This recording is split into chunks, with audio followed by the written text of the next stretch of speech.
সামনের দিকে হেঁটে আসেন। গুড। পিছনের দিকে যান, ঘুরে যান।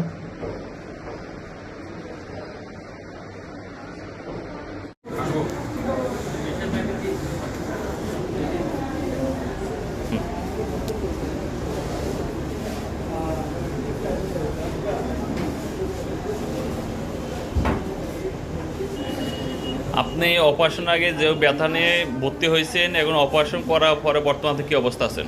এখন আগের চেয়ে অনেক ভালো আছে। আগে কি অবস্থা ছিলেন? আগে তো হাঁটা চলা করতে কষ্ট হইতো না, হাঁটতে পারেন না, বর্তমানে এখন হাঁটা চলা মানে 1 মাস হয়েছে, তো 1 মাসের ভিতরে অনেক হাঁটতে পারি, অনেক সুস্থ হয়ে গেছেন। হ্যাঁ অনেকটাই সুস্থ হয়েছে। এখন স্যার বলছে আরো সুস্থ হয়ে যাবেন। ইনশাল্লাহ যত দিন যাবে তত উন্নত হবেন। জি। ওকে, আল্লাহ হাফেজ।